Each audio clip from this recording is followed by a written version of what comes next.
hay no solamente una cueva, sino varias cuevas. Así, en palabras como un bonus, como algo interesante sobre este lugar, ¿qué nos podrías hablar tú que estás más conectado con esta área? Con el misterio de la Cueva de los Tallos. En base a la Cueva de los Tallos. Estamos nombrando como 50 veces que nos encontramos en Bioshuar. Sí, estamos en Bioshuar, el Centro de Conocimiento Cultural y Turístico Bioshuar.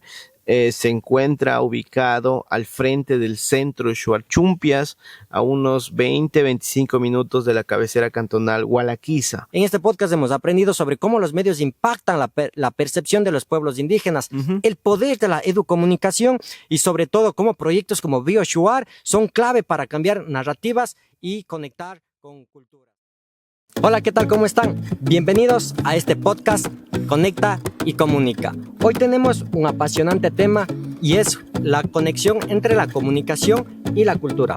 Y para eso tenemos como invitado a Meset Fernando, quien es un experto en la parte de la comunicación y justamente nos va a ayudar muchísimo aclarando estas ideas. Pero si bien, cuéntanos, Meset, más de ti. Bienvenido al podcast. Gracias, Gonzalo. Para mí es un gusto tener este espacio aquí en tu podcast. Tengo entendido de que nuevamente estás iniciando con este proyecto muy bonito, muy interesante. Y nada, pues espero que fruto de toda esta conversación, de esta charla que vamos a tener hoy en esta mañana, temas muy interesantes como la comunicación que tanto nos apasiona a nosotros como profesionales en este ámbito, hablar sobre la opinión pública, hablar sobre cómo los medios pueden fusionar y difundir lo que es la cultura.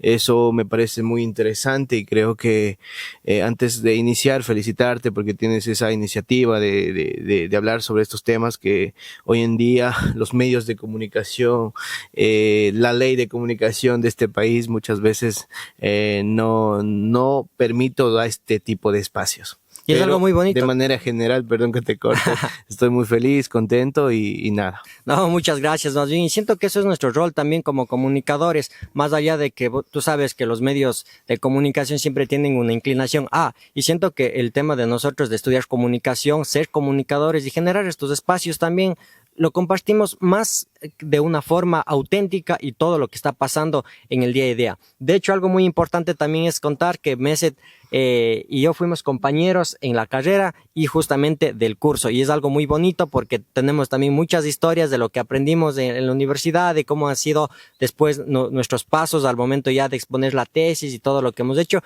Y es algo muy bonito y por eso decidí generar justamente este lugar. Y una vez más te agradezco, más bien gracias por acompañarnos y estoy seguro que tu experiencia nos ayudará a entender las dinámicas entre los medios, la cultura y sobre todo de una perspectiva más profunda.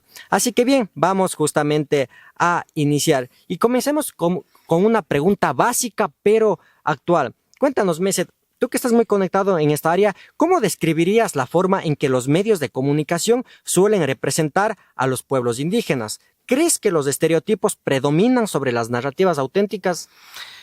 Una pregunta muy interesante, Gonzalo, que bueno, implica la comunicación hoy en día es un campo que tiene múltiples aristas y permite múltiples funciones, ¿no? El rol que tiene hoy en día el comunicador, que hace 50, 30 años, 20 años era conocido como periodista, ha evolucionado, ¿no? Un comunicador hoy en día tiene múltiples funciones, desde community manager, desde diseñador gráfico, desde director de comunicación, asistente de cámara, radio, redactor, escritor, ¿no? Entonces, el rol del comunicador hoy en día en una sociedad que se encuentra en constante cambio es múltiple.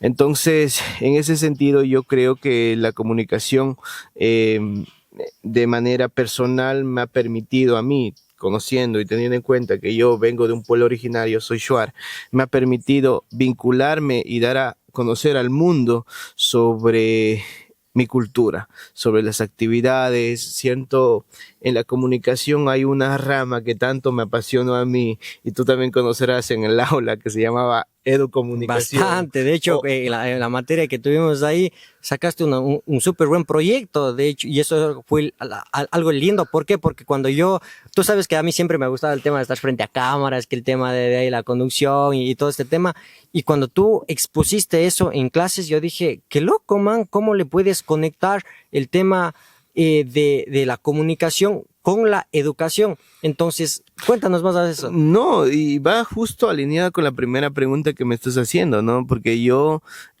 junto a otra compañera, tuve la posibilidad de hacer un proyecto de educomunicación o alfabetización mediática en Yut, me parece que es así, ¿no? Sí. Una parroquia del Cantón Cañar, si no Exacto, tengo mal sí. entendido. Perfecto. Entonces, fui a una escuela y estuve metido ahí por un mes junto a mi compañera, en donde hicimos planificación para dar clases, impartir talleres, educar con los medios y sobre los medios a los niños. ¿Para qué? Para que tengan este sentido crítico frente a los contenidos mediáticos que reciben o se encuentran hoy en día en los medios tradicionales, digitales, ¿no? Entonces creo que para responder a tu primera pregunta, creo que este sentido crítico que los medios de comunicación deberían aportar por medio de los contenidos o los productos mediáticos a la sociedad es algo que hoy en día no se ha tenido en cuenta, ¿no? Hoy en día creo que los medios de comunicación son los responsables de crear la opinión pública sobre algún sujeto, hecho social o evento. Entonces, los medios de comunicación hoy en día, por lo menos en territorio donde se puede ver un reel, se puede ver un TikTok, sale una noticia falsa, para un sujeto que no tiene sentido crítico frente al contenido que consume en redes, creo que es muy propenso a recibir una fake news, ¿no? Entonces, la educomunicación en el ámbito personal me ha permitido abrirme, me ha permitido trabajar, a mí me motiva mucho esta rama de la comunicación porque implica el desarrollo crítico del sujeto. Y hoy en día los pueblos y nacionalidades, hablando de mi nacionalidad, poco sentido crítico tenemos, ¿no? Entonces, es lo que te puedo comentar un poquito de esto, de la educomunicación, cómo los medios de comunicación, al no tener programas que incentivan al desarrollo crítico, con programas que atenten a la conformación de un juicio o prejuicio sobre qué es lo que es el indígena, qué es lo que es el sujeto, creo que eso atenta a un estereotipo, por supuesto, lo que tú mencionaste en un inicio. Y eso es algo muy importante y conecta más bien con la siguiente pregunta, lo que acabas de decir, porque si vemos nosotros también el tema de la educación en sí, es importante también de las distintas áreas, pero como comunicadores que somos, es cómo le llevo toda la educación que hay hacia un producto comunicacional, hacia una estrategia de comunicación, y eso es algo muy importante saber, y sobre todo sabemos que nuestro Ecuador tú eres ecuatoriano, yo soy ecuatoriano, y el tema de ser ecuatorianos tenemos una biodiversidad inmensa y cada región tiene su propia lengua, su propio dialecto, su propia cultura, y siento que nosotros debemos de también enfocarnos en ese tema y decir, ñaño, soy ecuatoriano, pero también ofrece esto mi Ecuador, también tenemos el quichua, también tenemos el shuar y así distintas lenguas, y saber que nosotros como comunicadores decir, te comparto este tema porque de ahí vengo, es mi rol como comunicador, me apasiona, y tú que estás muy conectado con esa área, es súper lindo saber, con lo cual me lleva a la siguiente pregunta. ¿Qué efectos crees que tiene esta representación de la opinión pública y en cómo las personas perciben a las culturas indígenas? Como te decía anteriormente, ¿no? Es loco pensar hoy en día que los medios de comunicación, que un TikTok, que un Reel no forme o crea o moldee la opinión pública del individuo en un contexto social, ¿no? Somos hoy en día, como dice Mario Vargas Llosa, somos una sociedad del espectáculo, ¿no? Vivimos en una sociedad en donde hoy en día todo es visual, ¿no? Los niños, desde que los niños, bueno, empíricamente voy a decir, un niño desde que nace ya sabe manipular un teléfono, ¿no? Lo dicen muchos psicólogos. Entonces creo que al vivir en un contexto, digamos, muy interconectado, hiperconectado, como diría Castells, estamos propensos a que los medios de comunicación nos permitan, dentro del área de la comunicación, hay muchas teorías que explican esto, ¿no? Los medios de comunicación son los que forman la opinión pública, pero la opinión pública se conforma en base a la opinión de la colectividad. Es decir, nos permiten o nos dan qué es lo que tú y yo debes decir, qué es lo que podemos pensar y qué es lo que está permitido hablar. Entonces, es algo muy interesante de hablar estos temas, y a mí en lo personal me encanta, porque moldean. Creo que hay una palabra que hay que definirla bien, que es el desconocimiento. Quito, Cuenca, Guayaquil, las grandes ciudades, podemos decir, del Ecuador, tienen una imagen del sujeto indígena. No, fíjate, no sé si tengas acceso al internet, pienso que tú vives en Taparrabo, y muchas veces son pequeños juicios o ideas que he recibido de manera personal, ¿no? Entonces, ¿y esto a qué se debe? Si el sujeto que me dice este tipo de comentario no conoce Gualaquiza, no conoce mi cultura, no conoce mi nacionalidad, no conoce de dónde provengo. Entonces, el desconocimiento muchas veces nos lleva a tener estos juicios, prejuicios, podemos decir, frente a algo, ¿no? Y obviamente la comunicación ahonda o apoya esto, porque la comunicación a los pueblos originarios, cómo nos pintan, cómo nos dan a conocer, ¿no? Nos dan a conocer como sujetos que no tienen acceso, sujetos históricamente marginados, sujetos que demandan de servicios básicos, derechos de primera generación. Entonces, son los que moldean también. Por un lado está el desconocimiento de las personas, que está abarcado o englobado, por los medios de comunicación, los cuales nos forman una opinión pública en base a una imagen ya predefinida por parte de ellos. Y de ahí, de hecho, es importante traer también ahora mismo al tema. ¿Te acuerdas cuando nosotros en clases también tuvimos un trabajo, un proyecto de la agenda setting? Entonces yo siento de que si nosotros también llevamos ya la parte personal, todo lo que continuamente vas viendo en medios digitales, en medios tradicionales, se va generando una opinión en ti.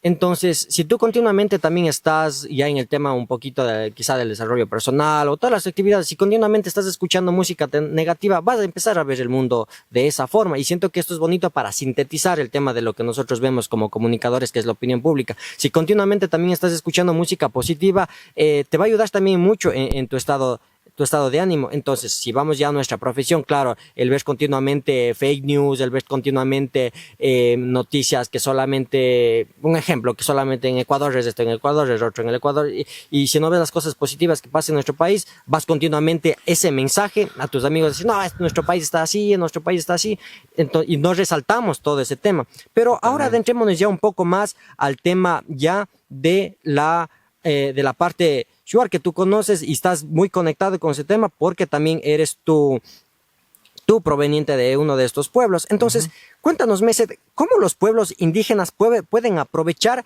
estas plataformas para contar sus historias sin filtros externos, tal y cual como hablaste ya hace unos minutos de todas estas redes que nos ayudan a expandir nuestro mensaje? Claro, yo te estaba comentando para responder tu primera pregunta, ¿no? Sobre cómo los medios de comunicación conforman la opinión pública en base a los pueblos y nacionalidades, ¿no? Nosotros como pueblos y nacionalidades tenemos que ser conscientes y un poco empáticos para la gente que va a escuchar este podcast y para la gente que nos está viendo en redes sociales. Somos históricamente pueblos marginados, ¿ya? Como la nacionalidad negra. Tenemos que tener esa madurez para entender e interpretarlo, ¿no? No tener ese pensamiento simple, como dice Edgar Morin, que existe en el mundo. El de decir, no, es negro y por ser negro yo asumo que es ladrón. O por ser negro yo asumo que es pescadero, que es coquero, etcétera, ¿no? Entonces, el mundo hoy en día gira en base a este pensamiento simple. Por ser indígena tú eres esto, esto, esto. Por ser negro tú eres esto, esto, esto. Entonces, por ser venezolano tú eres ladrón. Entonces, es algo que es algo una reflexión que hago sobre el sujeto.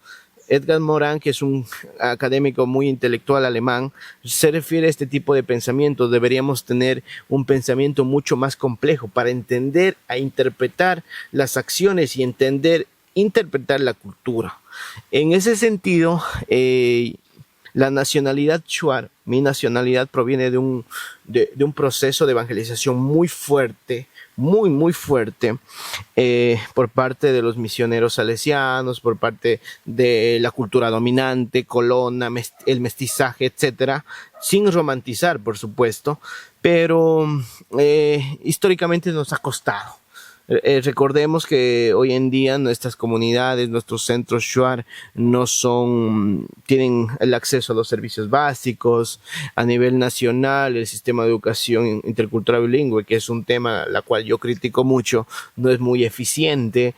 En el sistema de educación intercultural bilingüe nos enseñan cómo tenemos que hablar nuestro idioma, el shuar chicham, que es perfecto, pero no nos enseñan el sentido crítico, la cual demanda la sociedad hoy en día, ¿no? No nos enseñan sobre las tecnologías de la comunicación y la información, no existen materias que aboguen o se direccionen a temas relacionados con la alfabetización mediática. Entonces, son realidades muy diferentes, ¿no? Frente a todas estas problemáticas sociales, respondiendo a tu pregunta, ¿qué hago yo, comunicador, siendo indígena, siendo shuar y de este territorio? ¿Qué hago para cambiar esto? La respuesta es simple. Tenemos una gran ventaja como comunicadores. En las universidades a nosotros nos encierran en el cuartito y teóricamente nos dicen: el comunicador es del pueblo y para el pueblo, es el vocero del pueblo, es el que demanda los hechos sociales que tiene el pueblo, las demandas sociales del pueblo. Entonces, en ese sentido, yo he tratado de dar autonomía a los sujetos.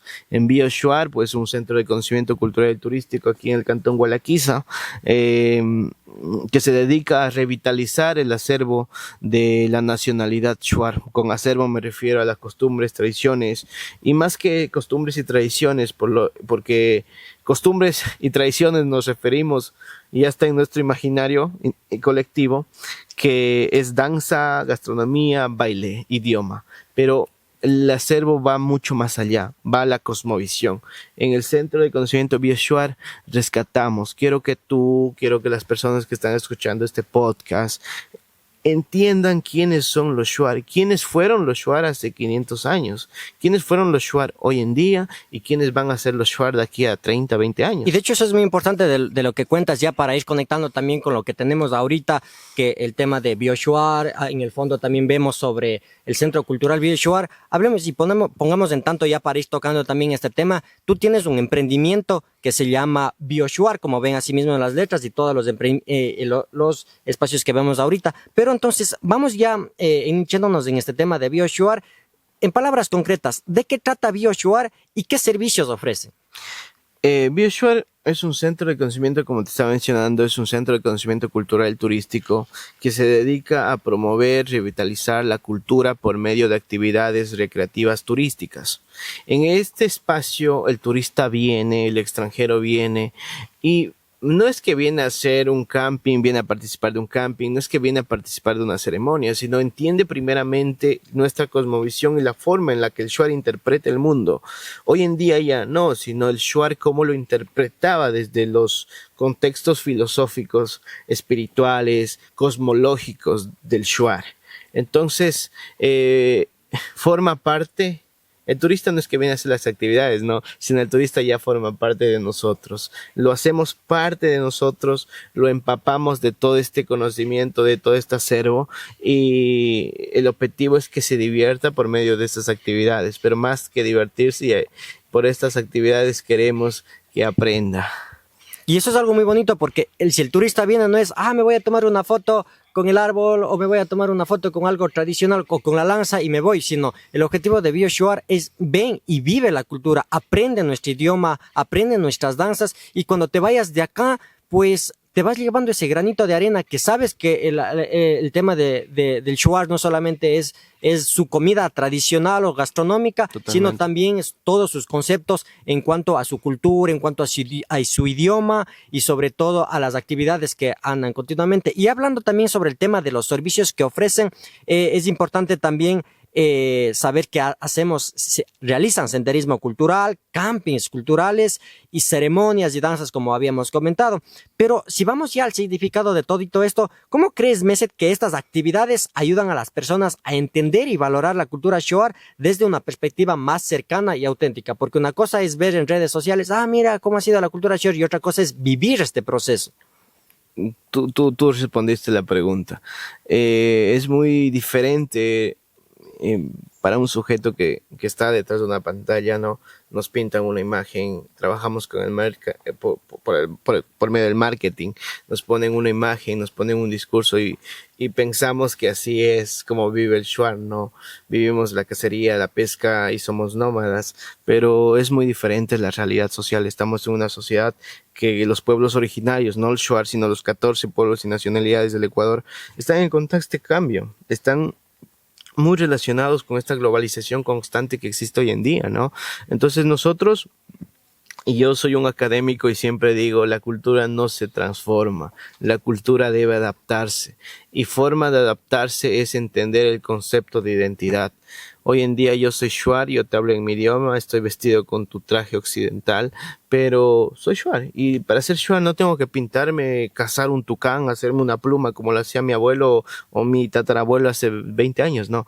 La cultura se transforma. Entonces pienso que aquí como BioShuar transmitimos este conocimiento.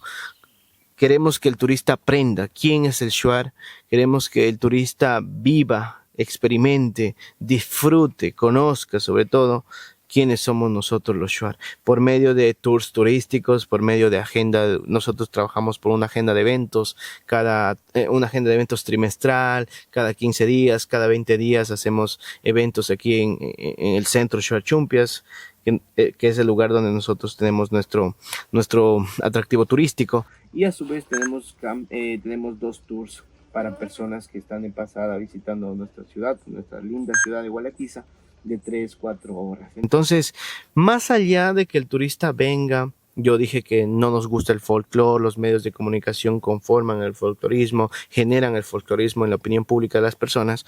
Creo que antes de que el turista entienda por qué se pinta el Shuar o antes de ir a bailar, a movernos, tiene que entender por qué el Shuar hacía eso o de dónde sale el baile tradicional Shuar, ¿no? Entonces, eso considero yo que es realmente vivir en una sociedad multicultural, intercultural, que tanto nos pinta nuestra Constitución, que tanto nos pinta nuestro Estado ecuatoriano. Entonces, ¿cómo educo yo a las personas que están en Quito, Cuenca, Guayaquil, por algo llamado y algo que tanto nos apasiona, tanto a ti y a mí, que se llama comunicación? Por medio de la comunicación podemos generar contenido educativo, contenido de entretenimiento, por supuesto, que vaya más allá de folclorizar como lo hacen los medios tradicionales, sino que vaya más allá y que sea de educar. Y ahora mismo que hablas sobre el tema de la educación, si vemos y ya conocemos ahora mismo el objetivo y todo lo que se llevan todos los que visitan BioShuar. Sin embargo, vamos también a una parte más allá del fondo, porque tú sabes, si en todo proyecto hacemos de un FODA, fortalezas, oportunidades y demás, vemos también en este tema, ¿cuáles crees tú que como comunicador, qué desafíos y aprendizajes has encontrado justamente al emprender en este ámbito? Bueno, hay muchos desafíos, ¿no? Como desafíos, muchas veces es el talento humano. Lamentablemente, no quiero hablar mal de mi nacionalidad, pero lo voy a hacer. Es el tema de la organización. Hoy en día nuestras organizaciones se encuentran politizadas, podemos decir adoctrinadas, un poquito así, pero el acaparar el talento humano, jóvenes que se vinculen, jóvenes que se sientan empoderados de la cultura y que sientan no vergüenza, sino se sientan orgullosos de ser Shuar y dar a conocer al mundo de quiénes somos los Shuar, es algo muy complicado de encontrar. Entonces implica una preparación, implica una indagación en territorio para buscar un talento humano. Entonces, frente a un contexto social en donde los jóvenes hoy en día, no solo Shuar, sino de toda la nacionalidad de los pueblos originarios, se está perdiendo, existe esta aculturación. ¿Cómo buscamos un talento humano? Nos preguntábamos aquí en BioShuar. Entonces empezamos a crear contenido mediático, productos comunicacionales, fotografías, empezamos a postear en redes sociales, a hacer nuestras actividades. La familia BioShuar estas actividades no lo viene haciendo hace 2 años, sino ya lo viene haciendo paulatinamente hace 20 años aproximadamente. Entonces los jóvenes han visto, ay, la foto bonita, mire, quiénes son ellos, no, son muy empoderados, están orgullosos de ser Bioshuar, el conocimiento lo dominan, el idioma lo dominan. Entonces, ese empoderamiento que podríamos decir, a mí no me gusta, no soy de las personas que me gustan que me aplaudan y me lancen flores. Yo soy una persona muy humilde, un hombre simple, de gustos simples, pero considero que esos pequeños detalles que por medio de la comunicación llegamos y hoy los jóvenes vieron, observaron y se empoderaron y ellos solitos son los que vienen y se vinculan, ¿no? Entonces, eso es algo que en un inicio fue un desafío. Otro desafío podría ser la falta del apoyo público, que nosotros no hemos tenido apoyo. Tú sabes, un desafío muy grande es el ámbito económico. Nosotros no tenemos casas, rascacielos, pero tenemos conocimiento y a punta de conocimiento, como se dice vulgarmente, hemos levantado y posicionado Bioshuar a nivel local, provincial. Somos líderes, pioneros en servidores turísticos, culturales, y estamos posicionándonos a nivel nacional. Entonces, pero más allá de esta marca, yo quiero que el individuo, el ciudadano de Quito, Cuenca, Guayaquil, no venga a conocer Bioshuar. Del Ecuador, básicamente. Sino que conozca quiénes son, no el Bioshuar, la marca, sino los Shuar. Y así vivamos en una sociedad interconectada, muy bonita, que se respete a las comunidades marginadas, que se respete a los sectores, digamos, marginados, etcétera, ¿no? Vivamos una verdadera interculturalidad, porque a la final tú y yo somos iguales, somos seres humanos, somos seres de carne y hueso, ¿no? Entonces, eso, digamos, te podía contar de manera, obviamente, el ámbito económico también y el tema de la organización, pero creo que un desafío muy grande en un inicio para Bioshuar fue el encontrar el talento humano. Entonces nosotros empezamos a preparar. Fíjate que ayer nomás tú me veías, que ya vas aquí 2 días. Yo ayer estaba capacitando a un joven Shuar de Tiwintza, que no habla muy bien el castellano, pero habla perfectamente el Shuachicham. Entonces, hay que darle ese empoderamiento, esa madurez intelectual también para que pueda hacerse cargo de 10 personas, explicar sobre cultura, explicar sobre su cultura. Entonces, es muy, de manera personal te digo, Gonzalo, yo soy comunicador, fuimos compañeros y a mí me apasiona tanto esta profesión y yo lo hago con cariño. Hay algo que nos falta a los pueblos y nacionalidades, que es el sentido crítico, y siento que el sentido crítico nos va a llevar a muchas cosas importantes, nos va a llevar a cambiar nuestro contexto social, nos va a llevar a conformar una sociedad mucho más intelectual, una sociedad mucho más inclusiva, una sociedad en la cual podamos convivir y no exista estas discriminaciones como hoy en día. Así mismo como existieron estos desafíos, hay, digamos, oportunidades. Y claro, esa oportunidad te podría nombrar miles de oportunidades, pero estamos en un podcast de comunicación. Vos sabes que somos comunicadores y si por nosotros fuera, vamos, todito el día. Habla y habla. Deberíamos rescatar un poco. Comunica y comunica sobre todo. Yo creo que la oportunidad grande que hoy tenemos es esto. Es la comunicación. Tenemos un teléfono, podemos hacer contenido mediático que eduque, que informe, que capte la percepción, que no forme una opinión pública errónea en base a algún hecho social, en base a algún pueblo o nacionalidad, etcétera, ¿no? Entonces la oportunidad creo que es la comunicación, porque la comunicación nos permite que yo grabe un TikTok y a mi amiga Natalie, que es Shuar, la vean y la visualicen por todo Latinoamérica, por toda Contexto, América, Natalie es una de las modelos que sale justamente, en este momento se está ayudando tras cámaras, pero también justamente sale ya en algunos videos de la cuenta, que para sintetizar todo este tema, mencionaste algo que ya voy 2 días acá. Cuéntanos exactamente al momento de este rodaje, en qué lugar nos encontramos y sobre todo, justamente a cuántos minutos del centro urbano se encuentra Bioshuar. Ya vamos nombrando como 50 veces que nos encontramos en Bioshuar. Sí, estamos en Bioshuar, el Centro de Conocimiento Cultural y Turístico Bioshuar. se encuentra ubicado al frente del centro de Shuar-Chumpias, a unos 20-25 minutos de la cabecera cantonal Hualaquiza, perteneciente a la provincia de Morona, Santiago. Entonces nos encontramos ahí, pueden seguirnos en redes sociales, toda la información está en redes sociales, un contacto de WhatsApp, hay un joven administrador, y yo no soy dueño de BioShuar, sino soy un agente técnico que participa, forma parte del staff de este bonito lugar turístico. En palabras concretas, es un emprendimiento familiar. Entonces, y tú que estás muy conectado con el tema, así que todos los videos que ustedes vean en las cuentas es producido por Meset, y bueno, ya tras cámaras también el tema de vez en cuando también te apoyo y todo ese tema. Y antes de llegar ya netamente a la conclusión, mandemos un bonus aquí en el podcast, mandemos un bonus, pero bien llevado, porque como dice, un tema para darles hasta para llevar, así.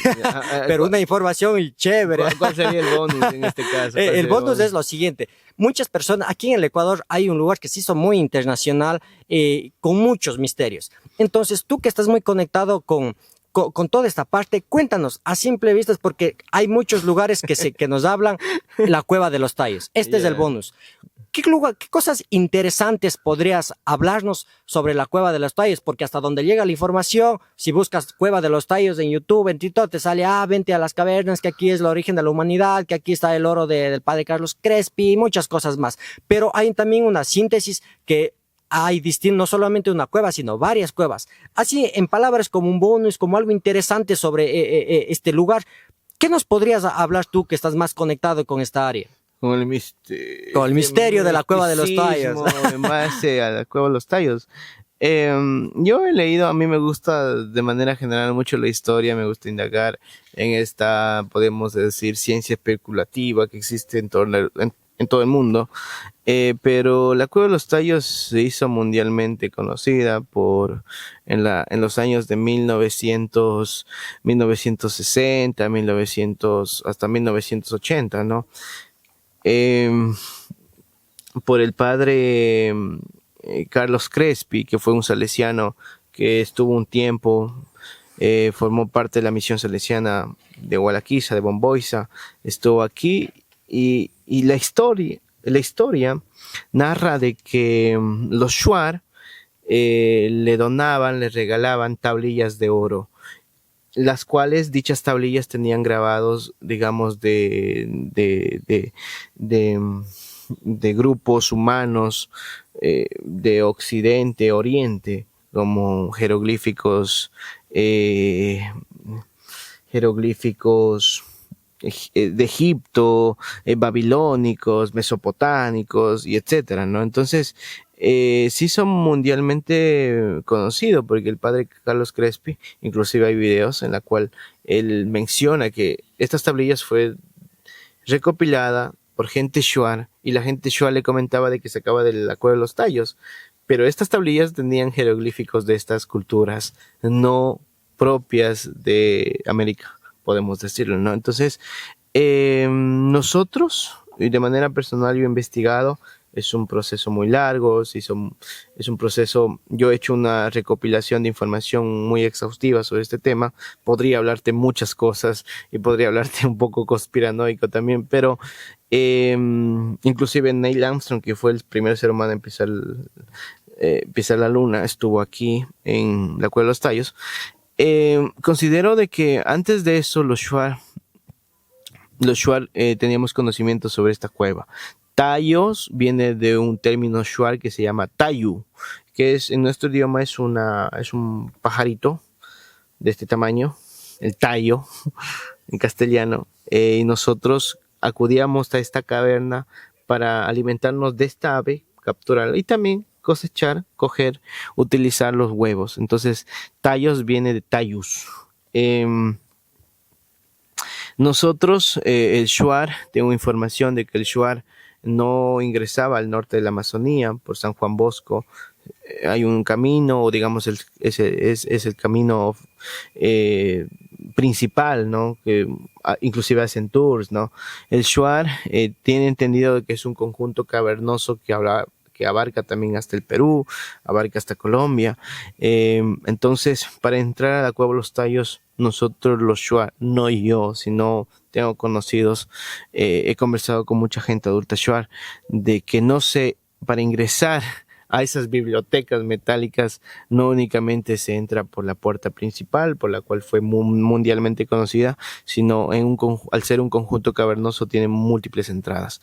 Y esas múltiples entradas estamos aquí en la provincia de Zamora Santiago, en la provincia de Zamora Chinchipe, y etcétera. Entonces, eso te puedo comentar a breves rasgos sobre este proceso, sobre este tema muy interesante que es la Cueva de los Tallos. Te puedo decir que hoy en día ya no hay recopilación, ya no hay información.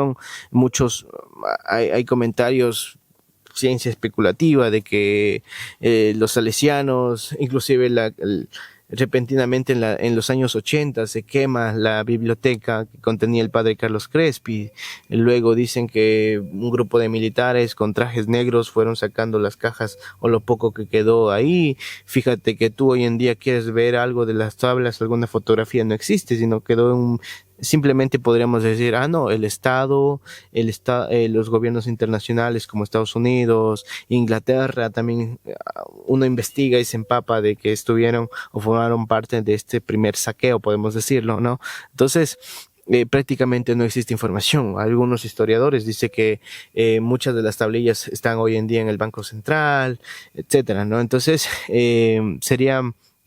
te lo dejo como intriga para un siguiente podcast, porque no creo que deberíamos armar un podcast sobre netamente misterios y culturas con Gonzalo Padilla, y podríamos alargarnos y hablar múltiples cosas, ¿no? Entonces, para no salir un poco, creo que ese es el bonus y dejar la intriga para un siguiente capítulo, pero sí, es lo que te puedo comentar. La Cueva de los Tallos es mundialmente conocida, inclusive fue descubierta por Moritz, quien fue un antropólogo húngaro argentino, y la cual la catalogó como un lugar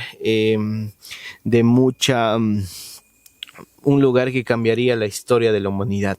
Entonces, frente a esta historia de la humanidad, tanto el Estado ecuatoriano como los gobiernos que estuvieron apoyando en la investigación, en las primeras incursiones, simplemente no dieron ningún informe a la opinión pública, a la sociedad. Simplemente se perdió.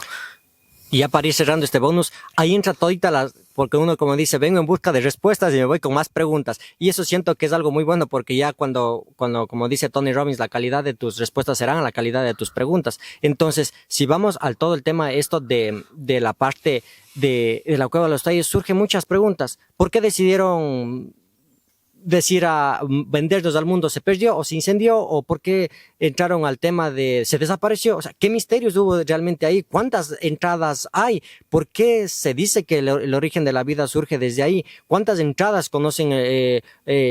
¿Cuántas entradas se ven en el Ecuador nomás? Porque como dicen, entras a este túnel y sales por distintos lugares. ¿Cuánta gente hasta la actualidad conoce? ¿Por qué se desaparecieron? Eso se los deja a criterio de cada uno de ustedes. Meset, una vez más, muchísimas gracias y ha sido un honor tenerte en este episodio de Conecta y Comunica. En este primer episodio de la segunda temporada de esta nueva renovación de este podcast tuyo, ¿no? Exacto, y justamente eso es lo más bonito, porque en este podcast hemos aprendido sobre cómo los medios impactan la percepción de los pueblos indígenas, el poder de la educomunicación y sobre todo cómo proyectos como BioShuar son clave para cambiar narrativas y conectar con culturas. Antes de despedirnos, Meset, ¿qué mensaje final le darías a nuestra audiencia, especialmente a quienes quieren contribuir a una representación más justa e inclusiva de los pueblos indígenas? Y un mensaje para todas las personas que nos están viendo, conocidos de Gonzalo, suscriptores de Gonzalo en el podcast, es que conozcamos. Visitemos a las 14 nacionalidades, empapémonos de la cultura, seamos empáticos, conozcamos. Primero, para juzgar, criticar hay que conocer. Entonces es algo que los medios de comunicación hoy en día se aprovechan, nos pintan una danza, nos pintan la cara, nos ponen solo de diablos humas y generamos una imagen que el indígena es así, es así, es así, es así. Sin embargo, hoy en día el indígena es resiliente, el indígena es luchador y tiene el compromiso de vivir en una sociedad, trabaja día a día para que sea respetado. Y por ser un poquito, bueno, por vivir en sociedad, por el hecho de vivir en un estado democrático, todo sujeto social, todo sujeto por ser humano necesita y merece respeto. Muchísimas gracias, Angie. Qué lindo mensaje. Y ya para cerrar, y a todos los que nos escuchan y ven este podcast, también les invito a que reflexionemos sobre las historias que compartimos y consumimos en nuestras redes sociales. Es importante también siempre tener en cuenta este tema, que detrás de una historia, detrás de lo que publicamos, hay un trabajo y hay una percepción en cuanto a algo. Así que bien, de esta manera llegamos ya al cierre de esta manera. Gracias, un puñito. Muchísimas gracias, Yanio, qué lindo. Tenía ya este proyecto desde ese tiempo y como ven, Mese está súper conectado con ese tema y siempre es importante abrir estos espacios para que gente como tú conecte, comparta su mensaje y asimismo a todas las personas les invito a que se suscriban sigan al podcast Conecta y Comunica. Vamos a estar con asimismo episodios súper chéveres conectados a la comunicación, que es nuestro fuerte, y sobre todo les invito a que valoren el podcast y dejen sus comentarios. De esta manera llegamos al cierre. Muchísimas gracias por tenerte acá. Esto fue un podcast de Conecta y Comunica y será hasta una próxima ocasión. Chao, chao.